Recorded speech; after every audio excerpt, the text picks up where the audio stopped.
When my brother would come into my room at night, my soul would leave my body to avoid feeling what was happening. "If you open your mouth, everyone in this house will pay," he whispered. What he didn't know was that my 5 years of silence were storing the perfect weapon against him. Good morning, my dear friends. What an immense joy to be here with you on this beautiful August morning.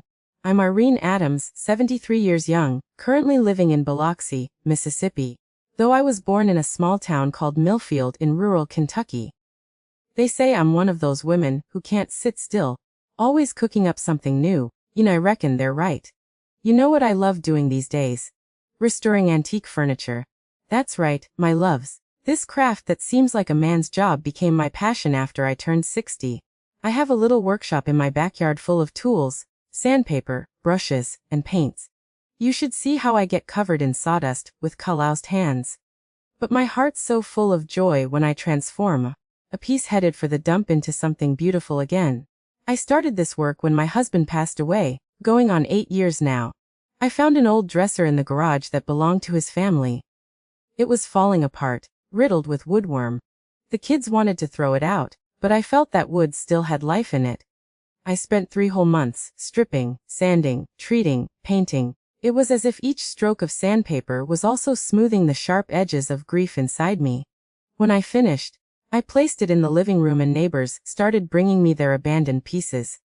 Today, I have a small but loyal clientele.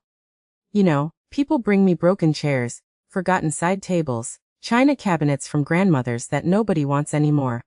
And I find a way to bring these pieces back to life. Each piece has a story, and while I work on them, I tell them my own stories. It's like the wood absorbs everything, the joys, the sorrows, the secrets.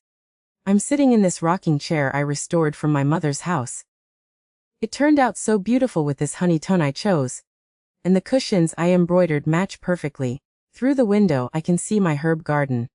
Basil, rosemary, lemon balm, everything I use to make my teas. The morning sun is coming through the window, warming my legs that are already tired from walking so much through life. Oh, my dears, before I continue my story, I'd like to ask a special favor. If you're enjoying what I'm sharing, please click that like button and subscribe to the channel so you don't miss the stories from this old lady. And tell me in the comments from which part of the country are you watching me. Is it early morning with coffee after lunch? Or already evening, when the children are sleeping? I love reading all the comments and knowing there are people from so many different places, listening to what I have to say. It gives me a joy in my heart that you can't imagine. Today I'll tell a difficult story. One of those kept locked in a trunk for many years. You know when life hurts us so deeply that we think the wound will never heal. Well, I'll tell you how I survived a pain that began when I was just a little girl, and how after much suffering, I found my own form of justice. As I apply varnish to this little table I'm restoring, I'll take you back to my childhood in rural Kentucky, where it all began. I was born in Millfield in an old adobe house with large windows and a yard that seemed endless. It was 1952, a time when America was different, especially in rural Kentucky. My father, August Adams, was a serious man, one of those who didn't need to raise his voice to be respected. Just one look from him was enough for everyone to understand the conversation was over. He worked with wood, making custom furniture. Maybe that's where my love for restoring these pieces comes from today. His hands were rough as coarse sandpaper, but the furniture that came from them had a finish that felt like silk. My mother, Zena, was the opposite, small, soft-spoken, always wearing an apron and smelling of fresh herbs. She spent her days between the wood stove and the sewing machine, making clothes to help with expenses. She had sad eyes, the kind that seemed to hold stories no one has ever heard. Back then, I didn't understand that look, but today, I know she carried her own silences. We were 5 siblings. Me, the middle child, had 2 younger sisters, Olivia and Teresa, and 2 older brothers, Gerald and Theodore. Gerald was the oldest of all, already 19 when I was only 7. Tall, strong, a man of few words but many orders. He was my father's right-hand man in the woodshop, and the only one who dared stand up to that stern man. Theodore was 6 years older than me, a quiet boy who liked to draw and was afraid of the dark. Our house was simple, but to me it seemed like a palace. In the front, The living room with a dark leather sofa that creaked when we sat on it, and a large radio in the corner, could only be turned on after my father came home from work. The kitchen was in the back with a long oak table where we all ate together. The bedrooms were in a hallway. My parents in one corner. We girls shared one and my brothers another. The backyard, that was my little piece of paradise. It had apple trees, cherry trees, blackberries, and even a golden maple that bloomed every October, covering the ground with a golden carpet. There was also a fresh water spring that came straight from a natural source, always cool. That's where I played with dolls with Olivia, made mud pies with leaves, and hid when I wanted to be alone. My childhood was like any girl's from the countryside back then. I woke up with a rooster's crow, helped Mom collect eggs from the hen house, walked to the county school on foot, about a 20-minute walk down a red dirt road that stained our feet. The school was a little white house with only 3 classrooms. Several grades studied together with Miss Dervaline, a lady with glasses perched on the tip of her nose, who knew all of Walt Whitman's poems by heart. I loved studying, you know. I was good at English and history, but math always gave me trouble. My notebook was a model of neat handwriting, and the teacher always asked me to read aloud to the class. This made Theodore jealous. He was terrible at school and always got scolded at home because of his grades. The afternoons after school were full of chores. Helping Mom wash clothes in the tub, hanging them on the line, peeling potatoes for dinner, sweeping the yard.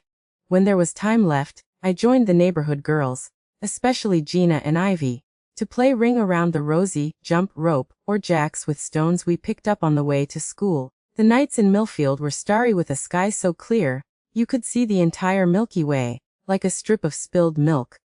After dinner, we'd sit on the porch to shoot the breeze, as my father called it. He'd tell stories about his youth when he left Virginia as a young man to try his luck in Kentucky. He talked about his father, my grandfather Isaiah, a severe man who never smiled. It seemed that rigidity was a family inheritance. Town festivals were when life became more colorful. The 4th of July celebrations with colorful clothes and parades door to door. The county fair in May when the town square would be full of booths and people came from as far as Lexington and Louisville. During Easter, the family trip to Clearwater Creek to catch bass, which Mom would bake in the clay oven with lemon and rosemary. It was around when I was 10 that things started to change at home. My father was more silent, always coming home late from the wood shop. Mom cried secretly when she thought no one was watching. And Gerald started looking at me differently. At first, I didn't understand what that look meant, but my body, even so young, seemed to know something was wrong. I remember once, when we were all in the backyard under the apple tree. It was Sunday after lunch. Dad was napping in a hammock. Mom was talking with a neighbor about apple pie recipes. I was helping Olivia build a dollhouse with twigs when I felt that gaze on me. Gerald was leaning against the tree trunk, watching me with an expression that chilled me to the bone. I pretended not to notice, but at that moment something in me knew things would never be the same again. That night, I had nightmares about shadows entering my room. I woke up sweating, heart racing. Beside me Olivia and Teresa slept peacefully, unaware that I was already beginning to carry a fear that had no name. Innocence has an expiration date, you know. Mine expired sooner than it should have, like milk left out of the refrigerator on a hot summer day. And so, little by little, the yard that was my paradise transformed into a prison of unspoken fears. Of corners I avoided passing alone, of moments when I always tried to stay close to my mother or sisters. The ring games became increasingly rare, the laughter more restrained. The girl who loved reading aloud in school now preferred to stay quiet, as if words could awaken some dormant danger. And it was thus in silence that I entered adolescence, carrying a weight no one saw, a fear no one understood. Adolescence arrived like a storm in its season, unexpected and devastating. I had turned 13 in March 1965. And my body was beginning to change in ways I didn't quite understand. It was during this time that my father decided to expand the wood shop, building a larger shed on the neighboring plot he had purchased. With this, he and Gerald spent entire days working, often until late hours. I remember the day everything really began. It was a Wednesday in June, one of those with a sky so blue it hurt your eyes. Mom had gone to Louisville with the girls to visit an aunt who was sick. Theodore was at a friend's house helping with the corn harvest. Only Dad and I remained at home, but he left early to handle business in town, and told me Gerald would come for lunch, that I should have the food ready. I was alone cutting potatoes in the kitchen when I heard the gate creak. I thought it was Dad returning, but it was Gerald. He entered the kitchen with that way of his, occupying the entire space just with his presence. He was 25 already, broad shoulders from carrying heavy wood every day, rough and calloused hands. He stood watching me in silence for what seemed like an eternity. "Where is everybody?" he finally asked. "Mom took the girls to Louisville. Theodore's at Juvie's house, and Dad went to handle business in town," I replied without looking at him, focusing on the potatoes. "So, it's just the two of us here today." I felt a shiver run down my spine. Something in his voice had changed. I continued cutting the potatoes faster now, as if that could somehow protect me. "You're turning into a young lady, aren't you, Irene? Starting to look like those girls from town." I didn't answer. My hands were shaking so much I almost cut myself with the knife. "Look at me when I'm talking to you, girl." That was the first time he touched me. He grabbed my arm forcefully, making me turn around. I can still feel that pain. He pulled me close, so close I could smell his coffee and tobacco breath. "If you tell Dad or Mom anything, I'll destroy everyone in this house. You hear me? Dad's already suspicious something's wrong at the wood shop. If he finds out, he'll blame Mom for not raising us right. You want to see Mom sick again like last year. You want to see Dad beat Theodore like he did when he thought he stole money." I couldn't respond, paralyzed with fear. That's when I heard the gate sound again. Gerald released me so quickly I almost fell. Dad entered the kitchen, looked at the two of us, and frowned. "What's going on here?" "Nothing, Dad. Just teaching Irene how to cut potatoes the right way. This girl doesn't know how to do anything properly." That night, when everyone had gone to bed, I heard my bedroom door slowly open. I pretended to be asleep, silently, praying for my sisters to wake up. I felt his weight sitting on the edge of my bed, his rough hand brushing the hair from my face. "I know you're awake," he whispered. "Remember what I said." Not a word. What happened next I keep in a dark corner of my memory. One of those we try to lock with a padlock, but which always finds a crack to escape in nightmares. For the next 3 years, the nighttime visits became routine. I learned to read the signs. When Dad drank too much at dinner and fell into deep sleep. When Mom took chamomile tea for her headaches. When Theodore went out to meet friends. I learned to sleep wearing several layers of clothing, even in Cooky's heat. I learned to absent myself from my own body, as if I could float and observe everything from a distance. Over time, we developed a kind of make-up dance, a silent agreement. I said nothing, didn't resist, and in exchange, he protected our family. It was as if I had taken on a burden to preserve the peace of that house. However illusory the peace might be at school, Miss Dervaline noticed the change. "What happened to you, Irene? Where's that girl who loved reading to the class?" I would just shrug, unable to put to words what was happening. How to explain the inexplicable, how to name what had no name even in books. My friends Gina and Ivy also noticed the difference. "You're so quiet lately.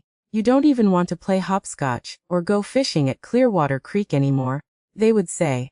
I made up a story about helping more at home, because Mom was sick. Lies became my second language. At home, I learned to make myself invisible. I wore loose clothes, spoke little, avoided being alone with Gerald whenever possible. But it was like trying to escape a spider when you're already caught in its web. No matter how hard I tried, night always came, and with it my torment. Theodore, who was now 19, began looking at me differently, not with Gerald's predatory gaze, but with curiosity and concern. Once he caught me crying behind the blackberry bush. "What's wrong, Irene?" "Nothing." "It was Gerald, wasn't it? Did he do something to you?" Panic froze me inside. If Theodore found out, he would confront Gerald and then no, I couldn't risk it. Of course not. "It's just girl stuff. You wouldn't understand." He didn't insist, but I noticed he started observing more, staying closer to me when Gerald was around. This lasted a few weeks until one day Theodore appeared with a black eye and a cut on his lip. "What happened?" I asked, frightened. "Had a talk with our older brother," was all he said before locking himself in his room.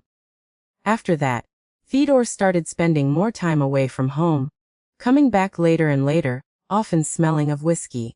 In less than a month, he announced he was leaving, that he had found work on a farm near Knoxville. I saw in his eyes a mixture of guilt and relief. Guilt for leaving me, relief for escaping. I didn't blame him. I would have done the same if I could. With Theodore's departure, I lost my only ally, even if a silent one. The nights grew longer, the days heavier. I began planning my own escape. I thought about running away to Louisville, where we had relatives, or even trying to reach Cincinnati, where nobody would know me. But I had no money, no idea how I would survive alone. That's when at 16, I met David. He was the pharmacist's nephew, had come from Indianapolis to help his uncle. He was a handsome young man with an easy smile and a gentle gaze, so different from the looks I was used to receiving. We started talking when I went to the pharmacy to pick up my mother's medicine, who now suffered from high blood pressure. David was 22 and had plans to open his own pharmacy someday. He spoke enthusiastically about medications, about how they could heal people. I listened fascinated, not so much by the subject, but by the normality of those conversations, by the feeling of being seen as a person, not as prey. When he invited me for a walk in the town square one Sunday after church, I accepted without thinking twice. It was the first time in years I allowed myself to truly smile. We walked around the square, had cherry soda, talked about simple things, the weather, the flowers in the church garden, his plans for the future. For a moment, I forgot about my private hell. For a few hours, I was just a normal young woman walking with a gentle young man on a Sunday afternoon. The feeling was so good that I cried in secret that night, not from sadness, but because I had tasted a freedom I no longer knew existed. Gerald, of course, found out. He saw us in the square and that very night entered my room earlier than usual. Who was that boy? Just an acquaintance, I muttered, fear paralyzing me again. Don't lie to me, Irene. I saw how you looked at him. He grabbed my arm so hard it left purple marks that lasted for weeks. You are mine. Understand? If I find out you're offering yourself to anyone else out there, I'll have a little chat with that boy, and then I'll tell Dad what kind of daughter he has. The threat was clear. If I got close to David, Gerald would do something to him, and then destroy my reputation in the family and town. In a small town like Millfield, this meant being marked forever, perhaps even kicked out of home. The following week, when David invited me for another walk, I lied that I was engaged to a boy from Louisville, that my parents had arranged the marriage. I saw the disappointment in his eyes, but it was better this way, better to protect him than risk his life. At night, hugging my pillow to muffle the crying, I made a decision. I needed to leave that house at any cost. I could no longer live like this, being a prisoner of my own brother, having my youth stolen day after day. I would start saving any money I could get, hide some clothes, and at the first opportunity, I would run away.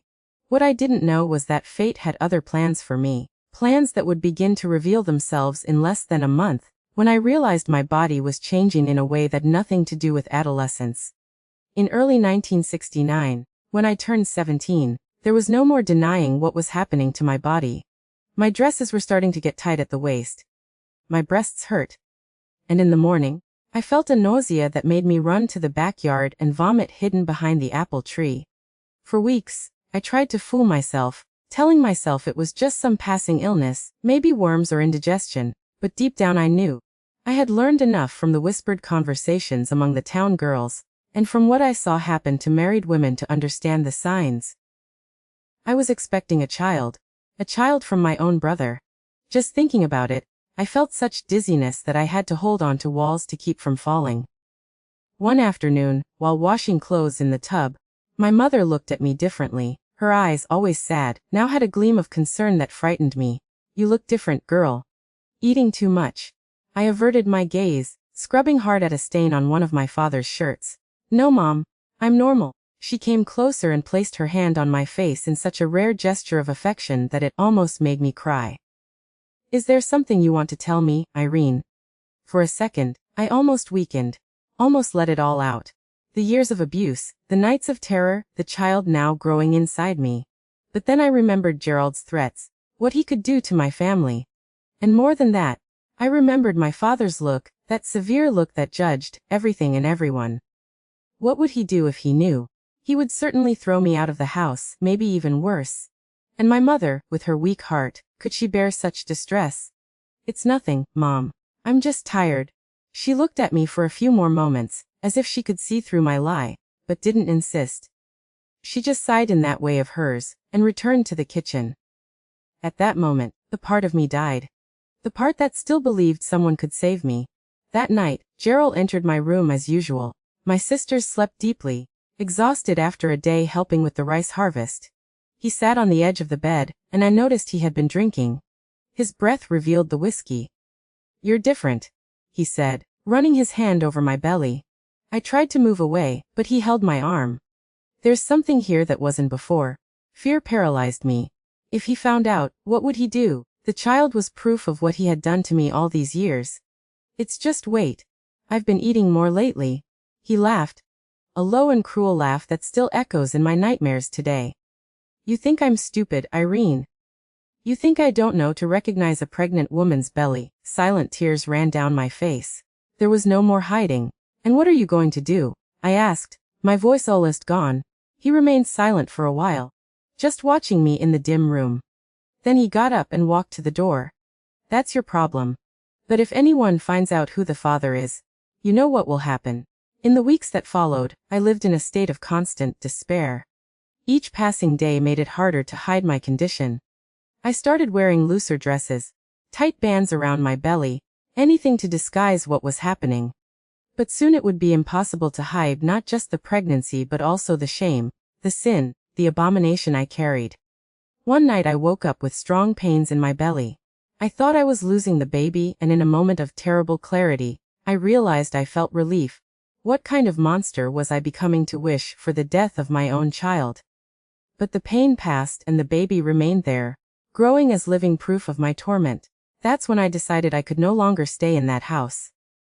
I couldn't let my child be born there, surrounded by that darkness. Maybe it was God's punishment, but maybe it was just bad luck. But that child was innocent of everything. And if I stayed there, what would stop Gerald from doing to my child what he did to me? I began planning my escape with the care of someone planning a crime. I saved any coin I could, change from shopping, a few dollars I earned washing clothes for the mayor's wife, even coins I occasionally took from the pocket of my father's jacket when he slept. I gathered some clothes, the few pieces of jewelry I had received from my grandmother, and a little St. Mary medal my mother had given me at my first communion. The plan was simple. I would go with Cincinnati, where no one knew me. From there, I would try to go even further, perhaps Chicago or even Montana. I would use the money myself until I found work. Perhaps as a maid, seamstress, anything that would allow me to support myself and the baby. But I needed an opportunity, a moment when I could leave without raising suspicions.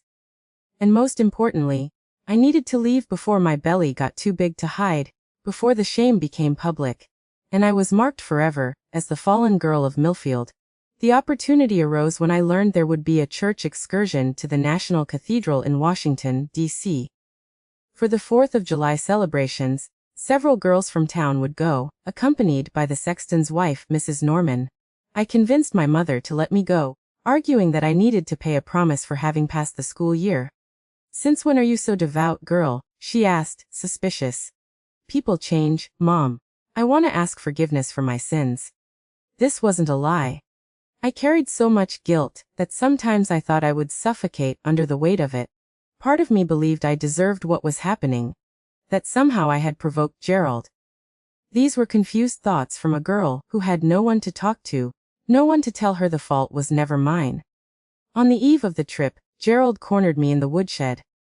His expression was a mixture of anger and suspicion.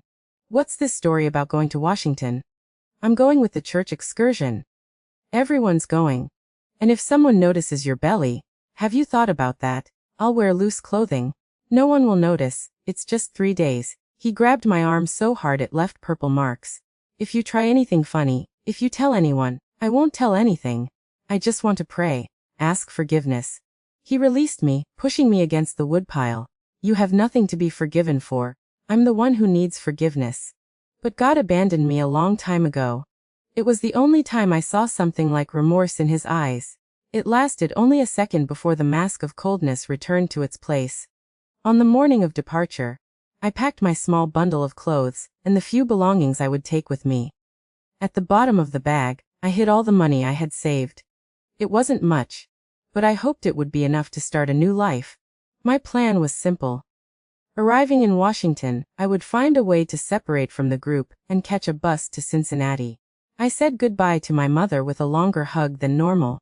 She held my face between her hands, and I saw in her eyes that she knew something was wrong, but couldn't or didn't want to understand what. Return with God, my daughter. Pray for me, Mom. It was the last time I saw her.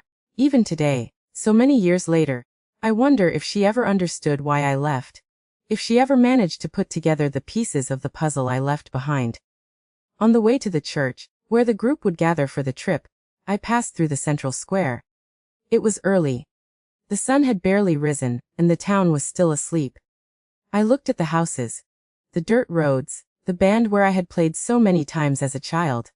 I tried to record every detail in my memory, knowing I would probably never see that place again. At the church, the group was already gathering. About 15 girls, all excited about the trip, talking about the graces they would ask for, the boys they might meet. I stayed a bit apart, trying not to draw attention to my nearly 4-month belly, disguised under a loose dress and a shawl. Mrs. Norman took attendance, checking if all the girls were present. When she came to my name, I noticed she looked at me differently, as if she were evaluating me. Irene Adams. Present. Mrs. Norman. Are you feeling well, girl? You look pale. I just didn't sleep well. I'm excited about the trip. She nodded, not entirely convinced, but continued the roll call. I was relieved when we finally boarded the bus, an old, noisy vehicle that would make the journey from to Washington in about 6 hours. During the trip, while the other girls sang and chatted excitedly, I stayed quiet in my corner, looking out the window at the landscapes of Kentucky passing quickly. Rice fields, cattle pastures, small towns that appeared and disappeared.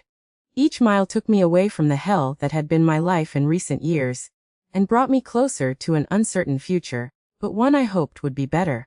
At one point, I felt the baby move for the first time. It was like a butterfly flapping its wings inside my belly. I placed my hand over the spot, surprised by the sensation. It was real. There was a life growing inside me, an innocent life which had not asked to be born that way from that forbidden union. At that instant, I made a decision. That child would never know the truth about his father, would never carry the weight of that shame. We arrived in Washington in the late afternoon. The city was packed with pilgrims from all over the country for the celebrations. Food stalls, crafts, and religious products occupied the streets around the cathedral. The smell of food, the sound of prayers and songs, the colors of flags and votive ribbons. Everything seemed unreal after the months of darkness in which I had lived. We were taken to a parish house, where we would stay during the 3 days of the celebration. Each room would house 4 or 5 girls on mattresses spread on the floor. I took advantage of the confusion of arrival with everyone choosing places and unpacking to slip out. I told one of the girls I was going to buy water and left. In the streets crowded with people, no one paid attention to me. Just another pilgrim among thousands. I walked to the bus station, my heart beating so hard I thought I would faint. I bought a ticket to Cincinnati using part of the money I had saved. The bus would leave in an hour. While waiting, sitting on a wooden bench at the bus station, I felt a mixture of emotions I had never experienced before. Fear of the unknown, guilt for abandoning my mother and sisters, but above all, a strange feeling of freedom. For the first time in years, Gerald wouldn't know where I was, wouldn't have power over me. When the bus finally departed, taking me to Cincinnati, I allowed myself to cry silently. They weren't just tears of sadness, but also of relief. I was escaping the prison that had been my life until then. The future was uncertain and frightening, but nothing could be worse than what I had left behind. Or so I thought. I didn't yet know that life had many more challenges in store for me, that being a 17-year-old single mother without family, without friends in an unknown city, would be just the beginning of a long journey of struggle and overcoming. But at that moment, looking out the bus window at the lights of Washington falling behind, all I felt was a cautious hope that maybe, just maybe, I could rebuild my life and give my child a better future than my past had been. I arrived in Cincinnati on a July night in 1969 with nothing but a small bundle of clothes, less than $300 in my pocket, and a 4-month baby in my belly. The bus station was busy, people coming and going, and there I was, standing, not knowing where to go, a 17-year-old girl alone for the first time in the big city. Fear squeezed my chest like an invisible hand. What had I done? How would I survive in a big city without knowing anyone? For a moment, I thought about going back to the familiar, as bad as it was. But then I felt that gentle movement in my belly like a butterfly flapping its wings, and knew there was no going back. I spent the first night on a bench at the bus station, hugging my bundle, waking up at every noise, at every person who passed by. In the morning, I washed my face in the bathroom and went out into the streets looking for a place to stay. I walked for hours asking at cheap boarding houses. But when I mentioned I was pregnant, doors closed. We don't accept single mothers, girl. That brings trouble. When the sun began to set, despair took over. I couldn't spend another night on the street. That's when I entered a boarding house in the Oakley neighborhood. An old 2-story building with a faded sign. The owner, Henrietta, a lady of almost 70, white hair and a face marked by deep wrinkles, looked me up and down. "How old are you, girl?" I lied, trying to look older. "And that baby, does it have a father?" "My husband died in a farm accident." Another lie that would become my official story. She studied me for a long moment, her tired eyes seeming to see through my lies. "Look, I don't have a vacant room, but there's a small room in the back where I kept my late husband's things. It's not much, but it has a bed and a roof. You can stay there until you find something better, but you'll have to help me in the kitchen and with cleaning to pay the rent." That offer seemed like a miracle. "You don't know how much you're helping me," I replied with tears in my eyes. "Yes, I do, girl. I know more than you imagine." The little room was small with a twin bed, an old wardrobe, and a small table. The window overlooked an inner courtyard where the clotheslines were. It wasn't much, but for me, it was the first place I could call my own in my entire life. I worked hard at the boarding house, washing, ironing, cooking, cleaning. My belly grew and with it my worries. How would I take care of a baby alone? How would I support it? And if someone discovered where I had come from, what had happened? At night, alone in the little room, I sometimes found myself thinking about Millfield, about my mother, about my sisters. Were they looking for me? Had Gerald said anything? The guilt for having abandoned my family consumed me. But then I remembered what I had fled from and knew there was no other choice. One night, about a month after my arrival, I woke up to loud knocks on the boarding house door. From my room, I heard male voices and my heart almost stopped when I recognized one of them. "Gerald, I'm looking for my sister. She ran away from home. She's expecting a child. We know she's in Cincinnati." I froze. How had he found me? I held my breath waiting for Henrietta's response. "I don't know any girl like that. I only have men staying here, construction workers." "Are you sure? We can check." "Son, this is a respectable boarding house. I don't let just anyone enter and leave searching the rooms. If your sister is pregnant and ran away, she must have her reasons. Sometimes it's better to let people follow their path." There was a tense silence, and then I heard the door close. I spent the rest of the night awake, trembling with fear. The next morning, Henrietta came to my room. "That was your brother, wasn't it? How did you know, girl? Nobody runs away from home pregnant without a good reason." And from the look in that man's eyes, I could already imagine what the reason was. I started crying. Decades of secret and shame overflowing. "I don't know what to do. If he finds me, you need to leave Cincinnati. He'll keep looking." It was Henrietta who helped me plan my next escape. Her brother Oliver was a truck driver and would make a trip to Biloxi, Mississippi the following week. She arranged for him to take me. "In Biloxi, you can start over. It's far enough and it's growing fast. A hardworking woman always finds her place." When I said goodbye to her, I felt I was leaving behind the first person who had shown me true kindness in a long time. How can I thank you? Live well, raise your child with love, and when you can, help someone else in need. That's how the world gets better, one gesture at a time. The journey to Biloxi took 3 days, mostly on dirt roads. Oliver was a quiet man, a few words, but kind in his own way. He didn't ask questions about my situation, only commented as we crossed the Tennessee River. Sometimes we need to leave a river between the past and the future. Biloxi in 1969 was a growing city with people arriving from all over the country, attracted by job opportunities and the growing casino industry. A young woman with a nebulous past didn't draw as much attention as she would in a small town like Millfield. Oliver left me at the house of an acquaintance, Dervaline, who rented rooms to single women. The place was simple but clean and safe. With the little money I still had, I paid a month in advance and began looking for work. It was at a small grocery store downtown that I found my first job. The owner, Amos, needed someone to help his wife with organization and sales. My belly was already large, impossible to hide, but when I told my story, the version I had created about being a widow, he just nodded. My mother was also widowed early with 5 children to raise. I know how hard it is. You can start tomorrow. The months that followed were of hard work and constant worry. Every penny I earned was saved for when the baby was born. At night, I sewed baby clothes with scraps that Amos' wife gave me. My hands, once delicate, were now calloused and rough. But there was a certain dignity in those calluses. They were marks of a life built with my own effort. In December, when my belly seemed about to explode, I had a disturbing dream. I dreamed I was back at the house in Millfield at the dinner table with the whole family. Gerald was there smiling, that smile that froze my soul. Suddenly, I noticed a child sitting among us, a boy with the same face as Gerald. He's my son too, Irene, never forget that. I woke up screaming, soaked in cold sweat. It was that night that the pains began. The delivery was long and difficult, alone, without family, without a husband, only with Mrs. Dervaline holding my hand and a midwife from the neighborhood guiding me. After almost 20 hours of pain, he was born, a boy, strong and healthy, with dark hair covering his head. When they placed him in my arms, I felt a wave of contradictory emotions. Love, fear, shame, hope. He was part of me, but also part of Gerald. Would it be possible to completely love a child born of so much suffering?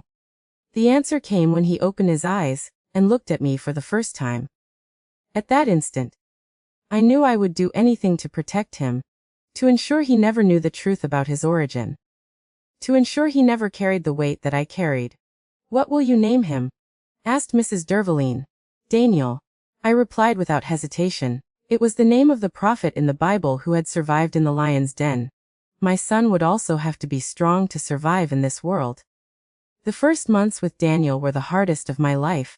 I returned to work at the grocery store just 2 weeks after giving birth, taking him with me in an improvised basket. During the day, he stayed in a corner behind the counter, and I divided my attention between customers and his needs. At night when he cried with colic, I walked around the small room singing softly the lullabies my mother sang to me, silent tears running down my face. It was when Daniel was about 8 months old that I had the biggest surprise and the biggest scare. Since I had left Millfield, I was at the grocery store organizing shelves when the door opened and a familiar voice called my name. "Irene, is it really you?" I turned so quickly I almost knocked over a stack of cans. There standing at the door was Theodore, my brother. The blood froze in my veins. If Theodore had found me, Gerald could too. Instinctively, I ran to the basket where Daniel was sleeping, ready to grab him and flee. "Calm down, Irene, I came alone. No one else knows you're here." His face was different, older, more tired, with a new scar cutting across his left eyebrow. But his eyes were the same, gentle and sad. "How did you find me?" "It wasn't easy. I went through Cincinnati, found out you had been there. Then it was following clues. I arrived in Biloxi a week ago. I've been asking everywhere." "Why?" "To take me back." He shook his head, a sad smile on his face. "To make sure you were okay and to warn you. Gerald hasn't given up on finding you." That news fell like a stone in my stomach. After almost a year, after everything I had been through to build a new life, I still wasn't free. What does he want with me? Why won't he leave me in peace? Theodore approached the basket where Daniel slept and looked at the baby for a long moment. "He knows the child is his, doesn't he?" I nodded, unable to speak, tears choking my voice. "My God, Irene, for how long? For how long did this happen?" "Since I was 13," I whispered, speaking aloud for the first time the truth I had kept for so long. I saw the horror in Theodore's eyes, then the guilt. I suspected, but was never sure. "I should have done something. Should have protected you. You tried and he hurt you for it." We remained silent for a while.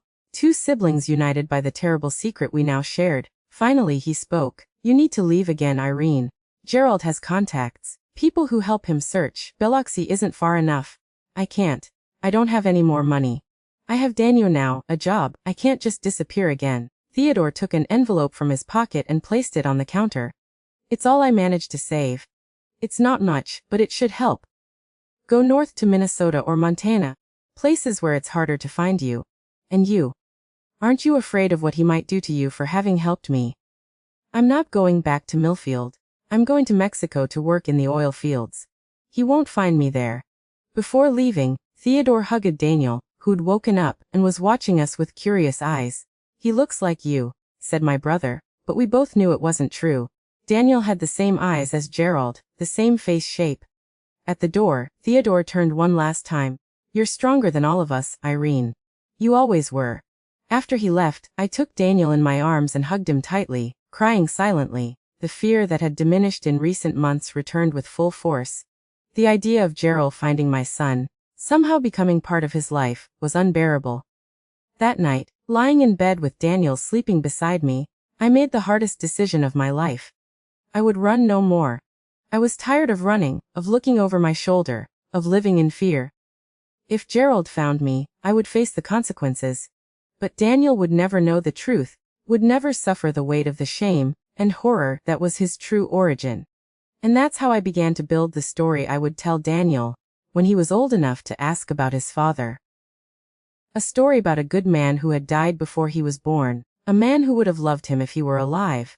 It was a lie, but a necessary lie, a protective lie. As I watched my son sleep, his little fists clenched, his eyelids fluttering in some infant dream, I made a promise to myself. One day, somehow, Gerald would pay for what he had done. Not with violence or immediate revenge, but with the truth. The truth that I would keep until the right moment, like a hidden dagger, waiting for the perfect moment to be used. That night, for the first time, I dreamed of a return to Millfield, not as a fugitive, not with fear, but with head held high, with my son by my side, ready to expose the truth that for so long had been buried under layers of silence and shame. The following years in Biloxi were of slow and patient construction. Like a spider weaving its web, I created thread by thread a life for me and for Daniel. It wasn't a life of luxuries, but it was ours built with honest work and determination. Daniel grew strong and intelligent. From an early age, he showed an insatiable curiosity about the world, always asking questions, always wanting to learn. At 6, he read better than many older children. Amos, who ended up becoming a kind of surrogate grandfather to him, always said, "This boy will go far, Irene. There's a light in his eyes that's not of this world." In 1975, when Daniel was 5, I managed to save enough money to rent a small house on the outskirts of town. It was small with just 2 rooms and a kitchen. But the yard had an apple tree and space for a garden. For the first time since I left Millfield, I had the feeling of having roots, of belonging to a place. It was around this time that I met Andrew. He was a widower about 15 years older than me, owner of a small mechanic shop. He always came to the grocery store to buy supplies, and little by little we started talking. He was a quiet man, a few words, but kind in his own way. When his truck broke down on the road, and he needed help unloading the merchandise at the grocery store, Daniel and I went to lend a hand. It was the first time I saw him smile. Over time, Andrew began to appear at our house, always bringing something. A fish he had caught, a tool he had fixed, a wooden toy he had made for Daniel. He never came empty-handed, as if he needed an excuse to be there. Daniel, who had no father figure, quickly became attached to him. Andrew taught him man things: how to fix a bicycle, how to fish, how to plant. And I, who had known only the darkest side of men, began to see that there could exist another type of relationship, based on respect and kindness. When Andrew asked me to marry him almost 2 years after we met, my first reaction was fear. Fear of being under a man's control again. Fear that Daniel would suffer. Fear that my past would return to haunt me. But then I looked into his eyes and saw something I had never seen in Gerald's eyes. Respect, admiration, and genuine kindness. "You don't have to answer now," he said. "Think about what's best for you and the boy." It was Daniel who convinced me in a way. One night, while tucking him into bed, he asked, "Mom, why doesn't Uncle Andrew live with us?" It would be easier for him to teach me how to fix things if he lived here. The childish logic, so simple and direct, made me smile. Maybe it was time to trust again, to give life a chance. We married in a simple ceremony at St. Peter's Church. I wore a light blue dress, the only good one I had. Daniel, at 7, carried the rings with a comical seriousness. Amos and Mrs. Derveline were our witnesses, along with a handful of friends we had made over the years. Life with Andrew was peaceful. He didn't ask about my past, accepted the story I had told about being a widow. He treated Daniel like a son, teaching him the mechanic's trade, taking him fishing on Sundays. Gradually, I lowered my guard, allowing myself to be happy, despite the constant fear that my past might one day catch up with me. In 1978, when Daniel was 8, we had our first major crisis. He came home from school with a paper in hand, his face contorted in an expression of confusion and hurt. "Mom, at school, they asked us to make a family tree. I don't know who my real father is. I can't just put deceased. I need his name." My heart raced. It was a question I knew would eventually come, but I wasn't prepared. I looked at his little face, so similar to Gerald's, and for a moment, I felt nauseous. "Your father's name was Alexander." I lied, using the first name that came to mind. "Alexander Olson. He died in an accident before you were born." "What was he like?" I swallowed hard. How to describe a man who never existed? He was gentle. He liked music. He had dark eyes like yours. He was strong and hard work. I created right there the image of a man, completely opposite to Gerald. A man Daniel could admire, with whom he could identify without shame. And would he like me? The question broke my heart. "He would love you more than anything, son. I'm sure of that." Daniel seemed satisfied with the answer, and went back to his homework. But something changed that day. The lie, which before seemed necessary, began to weigh like a stone on my chest. Andrew, who had heard the conversation from the other room, never brought up the subject.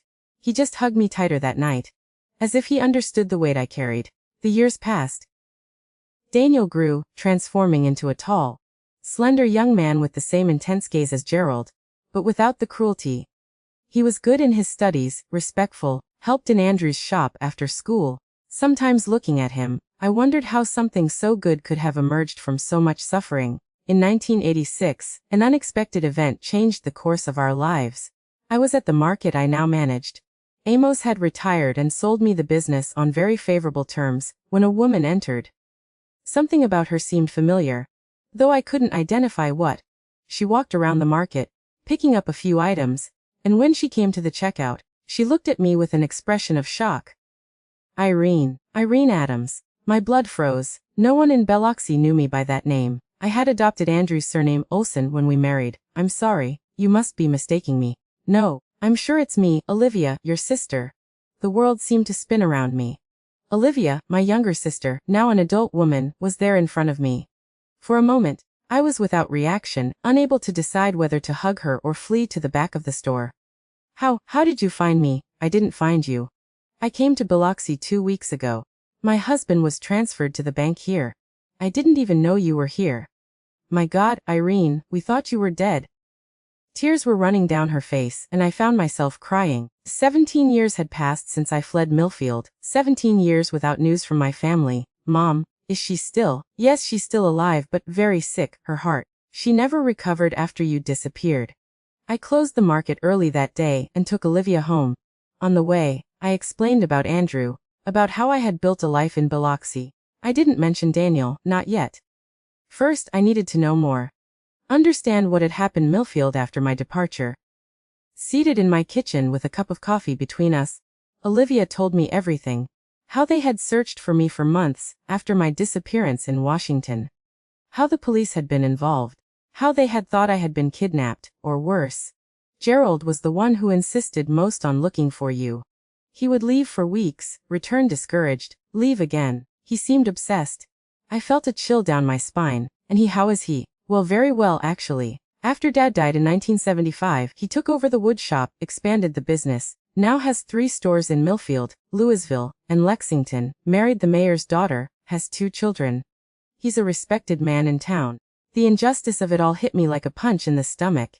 While I had fled, suffered, fought to survive with my son, his son, Gerald, had prospered, built a successful life as if nothing had happened, as if he hadn't destroyed my life. And Theodore, any news of him? Olivia lowered her eyes. Died 5 years ago. Accident in Mexico in the oil fields. Gerald brought the body back to be buried in Millfield. That news was like a stab. Theodore, the only one who had tried to help me, the only one who knew the truth, was now dead. I couldn't help but wonder if it had really been an accident, or if Gerald somehow, and you, Irene, what happened to you? Why did you run away like that? I looked at my sister, now a 32-year-old woman, and saw in her eyes the same innocence she had when we were children. How to tell her about the horror I had lived. How to stain her family memory with the sordid truth. I was young. I felt suffocated in Millfield. I wanted to see the world. I lied, hating every word. I was selfish. I didn't think about the suffering I would cause. She didn't seem convinced, but didn't insist. We talked for hours, catching up on almost 2 decades of separation. When Andrew and Daniel arrived from the shop, Olivia looked at my son with an expression that froze my blood. He looks so much like his father, I quickly interrupted. Everyone says that.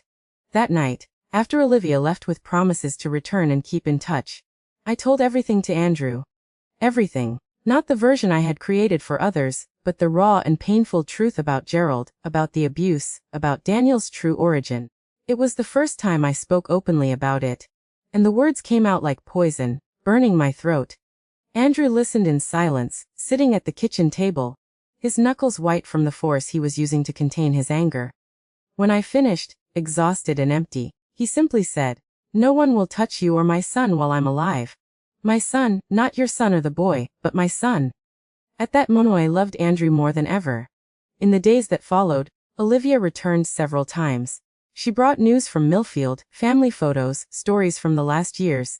During one of these visits, while Daniel was at school and Andrew at the shop, she finally asked, "Irene, you need to tell me the truth. Why did you really run away? It has something to do with Daniel's father, doesn't it?" The question caught me off guard.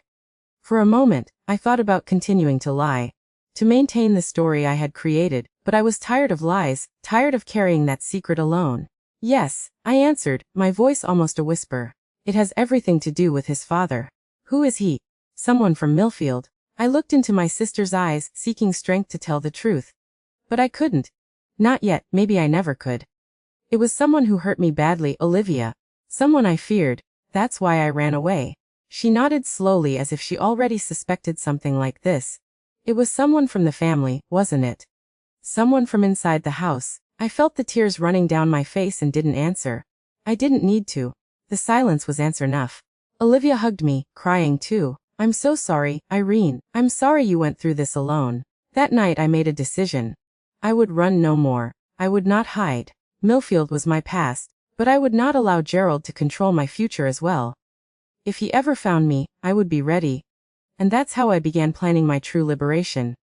Not a physical escape, as I had done before, but a liberation from fear, from shame, from the silence that had imprisoned me for so many years. Andrew supported me unconditionally. "Whatever you decide to do, I'll be by your side," he said. "But think about Daniel. He has the right to know the truth someday." He was right, of course. Daniel deserved to know the truth eventually. But not yet. Not while he was too young to understand the horror of that situation. I decided I would wait until he was an adult strong enough to carry the weight of that revelation. The reunion with Olivia brought constant news from Millfield. Through her, I learned that Gerald was planning a big party for our mother's 70th birthday in 1989. All relatives would be invited. It would be an important event in town. That's when everything fell into place in my mind. That would be the perfect opportunity. After 20 years hiding the truth, it was time to reveal it. Not out of petty revenge, but for justice. For all the girls Gerald might have abused after me. For all the women who suffered in silence. In 1988, when Daniel completed 18 years, I finally told him part of the truth. Not everything, not yet, but enough for him to understand why we had lived in hiding. Why we never talked about my family. "Your father didn't die in an accident, Daniel. That was a story I invented to protect you." He looked at me confused.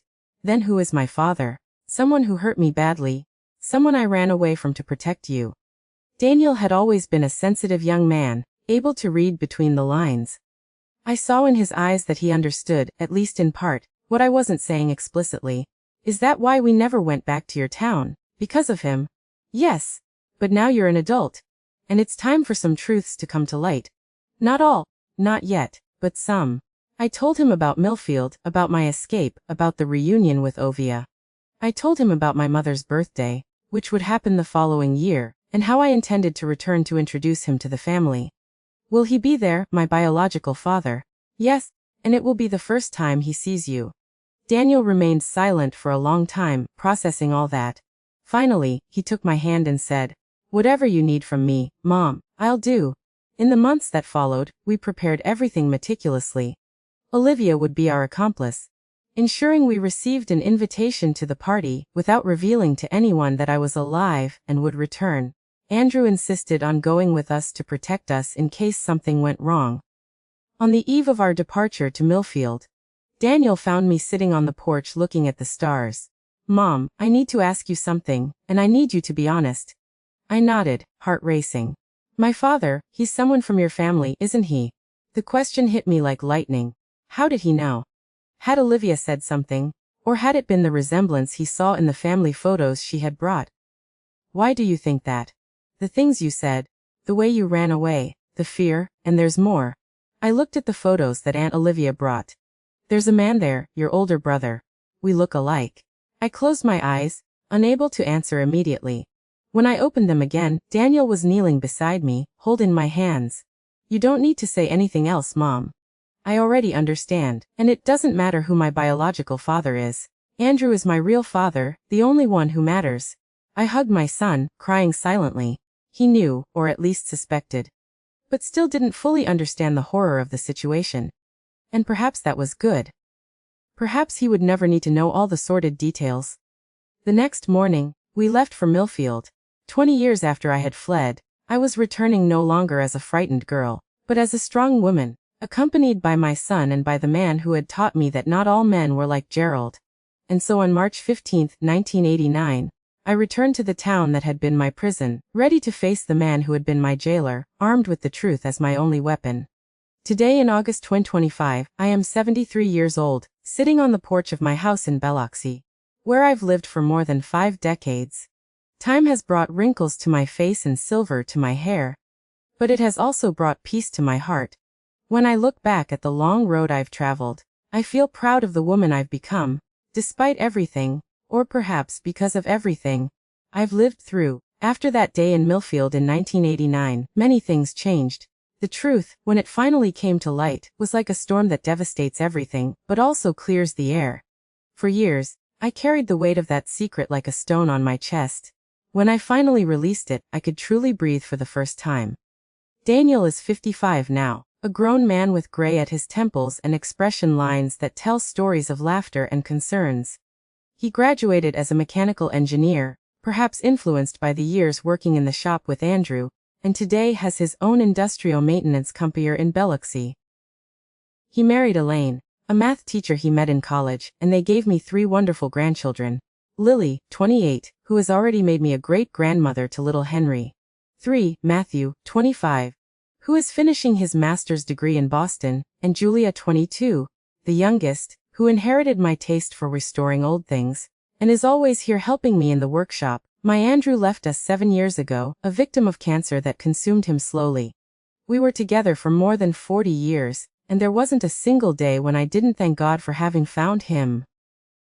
He was the man who taught me that not all men are cruel, that love can be gentle, respectful, uplifting. In his last days, even debilitated by the disease, he still found strength to hold my hand and say, "You are the best thing that happened in my life, Irene." I continue with my restoration workshop in the backyard. I started this work almost by chance, recovering old furniture that people were going to throw away. Over time, I discovered there was a certain poetry in giving new life to objects that others considered worthless, perhaps because I myself had been broken and then rebuilt piece by piece. Today, my small workshop is known throughout the city. People bring rocking chairs that belong to their grandmothers, old dressers full of woodworm, tables with broken legs, and I with these wrinkled and calloused hands transform them again into beautiful and useful pieces. Wood, you know, is like people. Even when hurt, scratched by life, it still holds beauty inside. It just needs someone who can see this and has the patience to do the restoration work. My routine is simple, but it brings me joy. I wake up early when the sun is still rising. I prepare a strong coffee and go to the porch where I stay watching the birds in the garden I planted with such care. I have orchids of various colors, ferns that spread like green lace, a jasmine that perfumes the summer nights. After coffee, I go to my workshop. The smell of wood, varnish, and beeswax welcomes me like an old friend. I turn on the radio. I like to listen to old songs while I work and lose myself for hours in that meticulous work of sanding, gluing, painting, varnishing. It's almost a meditation. You know, when I'm focused on a piece, the world out there disappears and there exists only that moment, that piece of wood gaining new life under my hands. On Wednesdays, I receive visits from my friends for an afternoon tea. We are 5 ladies. Me, Dererveline, who is now 92 but still as lucid as ever. Zena, whom I met at the farmer's market more than 30 years ago. Henrietta Jenner, daughter of the Henrietta who welcomed me in Cincinnati, and who moved to Biloxi after her mother passed away. And Dina, a widow like me, whom I met at church. We talk about our children and grandchildren, exchange recipes, comment on the news from the city. They are simple moments but precious. On Sundays, the house fills with the whole family. Daniel and Elaine arrive early bringing treats for lunch. The grandchildren arrive gradually. Lily with her husband and little Henry. Matthew when he's in town. Julia who is often already here helping me with some restoration project. The kitchen table, which Andrew made with his own hands, more than 30 years ago, becomes full of people and food. I always make that chicken and rice that I learned from my mother back in Millfield so many years ago. It's as if through that recipe, I kept alive a connection with my roots. With the girl I was before everything happened. After lunch, while the women tidy up the kitchen, the men play cards on the porch, and the children run around the yard. Henry loves to play under the apple tree, exactly as Daniel did when he was little. Sometimes looking at that scene, I feel a wave of gratitude so great it almost doesn't fit in my chest. Despite everything, I managed to build this. A united family full of love. So different from the one in which I grew up. At night, when everyone has gone and the house returns to silence, I like to sit in this rocking chair, the first piece I restored so many years ago, and look at the stars. The sky of Biloxi remains as clear as it was when I arrived here, a frightened young woman with a baby in her belly and a heart full of fear. So, many things have changed since then. I keep in touch with Olivia, who returned to live in Millfield after her husband retired. We talk on the phone every week, and she comes to visit me twice a year, always bringing news from the family. Teresa, our younger sister, also keeps in touch. After the truth came to light at that 70th birthday of Mom's, family ties were broken and then reconfigured in ways we could never have predicted. Mom lived until she was 85. After that party, when she finally learned about everything that had happened under her roof, she was never the same again. On one hand, she carried the guilt of not having noticed, of not having protected me. On the other, she had a broken heart from Gerald's betrayal and the division it created in the family. In her last years, when her health was already very fragile, she came to live with me in Biloxi. It was a time of reconciliation, of healing for both of us. On the night she passed, holding my hand, her last words were, "Forgive me, daughter, for not having seen." As for Gerald, after that day, he lost everything. His wife left him, taking the children. The furniture business went bankrupt in a few years, when customers and suppliers began to distance themselves. The last news I had of him was about 10 years ago, when Olivia told me he lived alone in a small house on the outskirts of Millfield, drinking a lot and speaking little. I felt no joy in his disgrace, nor pity. What I felt was just nothing, as if he had lost the power to affect me in any way. Daniel managed to process everything that happened with a maturity that surprised me. After that public revelation, we had many painful conversations, many tears, many silences. He went through a period of confusion and anger, questioning his own identity. He even did therapy for a few years to deal with all this. But over time, he found peace. Andrew was fundamental in this process. He stood by his side at every step, reaffirming that being a father has nothing to do with blood, but with love, presence, daily choice. Today, when I look at Daniel, I see nothing of Gerald in him. I see a good man, upright, who built his life with honest work and treats his wife and children with respect and affection. It's as if that cursed blood had been diluted by better choices, by better examples, by love. The truth is that we all carry scars. Mine are here, invisible, but present, reminding me of the path I've traveled. They don't define me, but they're part of who I am. Like the wood I restore. Sometimes it's precisely the cracks and imperfections that give character and beauty to a piece. I can't say there aren't difficult days. There are mornings when I wake up with the weight of the past upon me, with nightmares that visit me, even after so many decades. But I've learned not to let these moments control my life. I breathe deeply, go to my workshop, pick up a piece that needs care, and begin to work. And little by little, the weight diminishes, the light returns, and I move forward. This is my story. A story of pain, yes, but also of resilience, of reconstruction.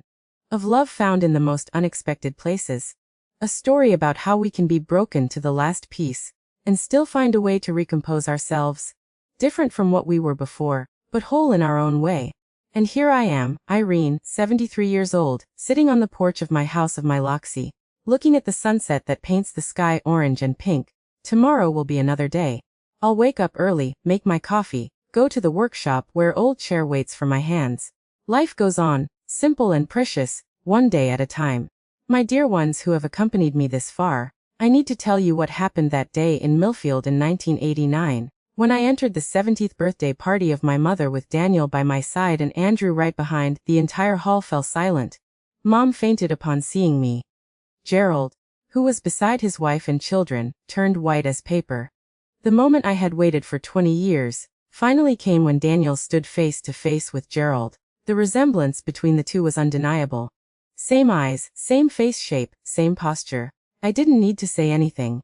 It was Daniel who broke the silence, extending his hand to Gerald. I think you're my uncle. I'm Daniel, Irene's son. Gerald looked at the extended hand and then at me in panic. That's when I simply announced in a calm voice, "Family, this is my son, Daniel." Some of you might notice how he resembles his father, my brother Gerald. The chaos that followed was worth every year of waiting. Gerald's wife screaming, people confused, my mother waking up and crying desperately. Gerald tried to deny it, but his own face betrayed him. When he pulled out a revolver and pointed it at me, it was Andrew who stepped in front, but it wasn't necessary. Gerald's own relatives disarmed him. That day washed my soul, not because of the destruction of Gerald's life, but because I could finally speak the truth. The silence that had imprisoned me for decades was broken forever. If you who are watching me carry a similar pain, I want to tell you that you are not alone. I've learned that age doesn't define our strength, but rather our ability to begin again each day. My wrinkles are maps of survival. Each one tells a story of pain overcome. Life has taught me that even in the deepest darkness, our inner light never goes out. My story isn't about what was done to me, but about how I chose to respond. I learned that true strength isn't never falling, but rising every time. Abuse leaves invisible scars, but recovery shows we can flourish even after the storm. Seek help, my dear. In every country, there are authorities and organizations ready to protect you. No matter where you are, your dignity is a right that no one can take away. Time doesn't heal all wounds, but it teaches us to live with them and still smile. My dear friends, if this story touched your heart, please click the like button right now and subscribe to Grandparents' Tales. Each subscription gives me strength to continue sharing these painful stories that can save lives. Share immediately with someone who might be suffering in silence. Your gesture could be the lifeline they've been waiting for. And before I say goodbye, I'd like to ask you to type in the comments the word resurgence. Only those who watched until the end will know the meaning of this special word. It's the process of rebirth after underground water finally finds its way to the surface. Just as my truth found its way after decades hidden. Type resurgence to show me you've been with me on this journey. Do it now, my dear. Don't wait another minute. Together we can break the cycle of silence that protects abusers and hurts the innocent. Your action today might save a life tomorrow.